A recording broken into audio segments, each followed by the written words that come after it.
Երգիչ դերասան Գևորգ Մկրտչյանը և նրա սիրելին Քրիստի Հովհաննիսյանը վերջերս հյուրընկալվել էին Ամալիա Հովհաննիսյանի «Սիրված սեր» հաղորդմանը։ Զրույցի ընթացքում զույգն անկեղծ խոսել էր իրենց սիրո պատմության, ընտանեկան կյանքի փոխադարձ հարգանքի և ծնողների հետ հարաբերությունների մասին։ Հենց այդ հարցազրույցի ընթացքում հետաքրքիր անդրադարձ եղավ նաև նրանց հարսանիքին։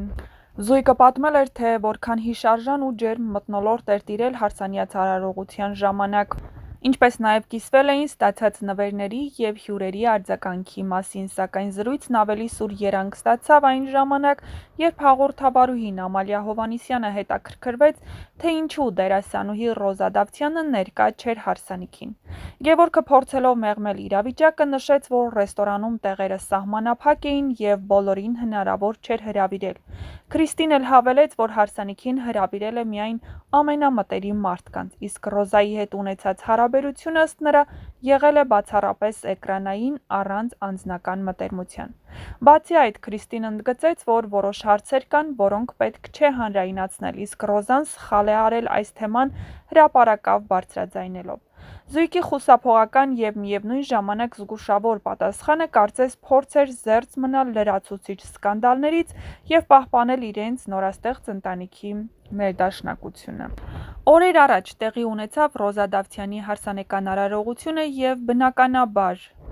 Գևորգ Մկրտչյանն ու Քրիստին հրավիրված չէին հարսանեկան արարողությանը։ Հետևորդների մեծ մասը գրում էին, որ սա Ռոզայի պատասխանն է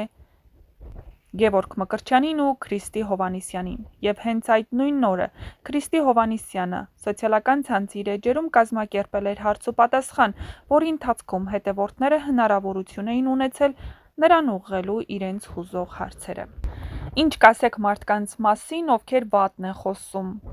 Ինչպես նկարը չի դառնում անարժեք կույր հայացքից, այնպես էլ մարդը վատը չի դառնում ուրիշի խոսքերից, գրել էր Քրիստին։ Իրական արժեքը ներսում է և այն հաստատման կարիք չունի, թող խոսեն, իսկ դու քայլիր քո ճանապարհով լուռ արժանապատվությամբ, որովհետև աշխարհը միշտ բաժանվում է երկու մասի՝ դիտողների և տեսնողների, դիտողների ու ապրողների։ Բայց միևնույն է, անհնար է բոլորի համար լավը լինելը, և չկա երկրի վրա գեթ մեկ մարդ, ում մասին երբեք ոչ մի վատ բան չեն ասել։ Դա մեղք չէ, դա մարդու բնության մասն է, բայց ճշմարտությունը մնում է անփոփոխ։ Մի դատեք, որ չդատվեք։ Ամեն դատողություն հայելի է, որտեղ արտացոլվում է ոչ թե նա, ում դատում են, այլ հենց դատողը։ Հեշտ է ստվեր գցել ուրիշի հոգու վրա, քան լուսավորել սեփականը, բայց լույսն ու խավարը միշտ կողք կողքի են քայլում, և միայն մարդն է ընտրում լինել դիտող, թե հասկացող, պիտակավորող, թե ապրող։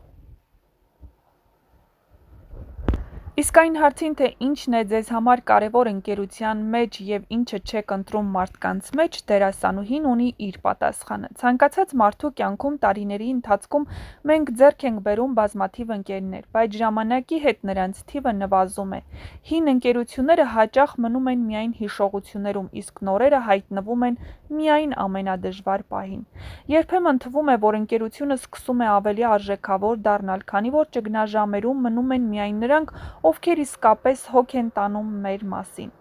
Իրական ընկերները միշտ պատրաստ են օգնելու, երբ դժվար ժամանակներ են գալիս։ Ճշմարիտ ընկերությունը չի պահանջում ոչինչ, բացի սիրո և նվիրվածության։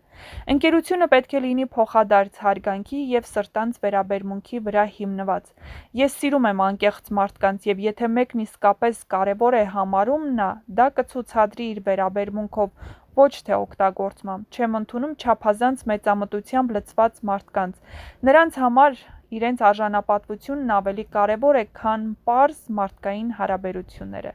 Ես նախընտրում եմ շրջապատել ինձ այն մարդկանցով, ովքեր անկեղծ են, համեստ ու պատրաստ են փոխադարձ հարգանքի վրա հիմնված հարաբերությունների։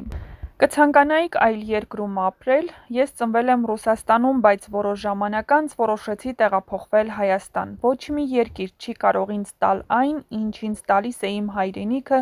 իմ լեզուն, իմ ժողովուրդը։ Այստեղ է իմ սիրտը, իմ արմատները, իմ սերը։ Թող աշխարհը լինի գեղեցիկ ու գրավիչ, բայց ոչ մի տեղ ինձ համար հայրենիք չէ։ Ես կմնամ այստեղ, որքան էլ դժվար լինի, որովհետև Հայաստանն իմ ամեն ինչն է։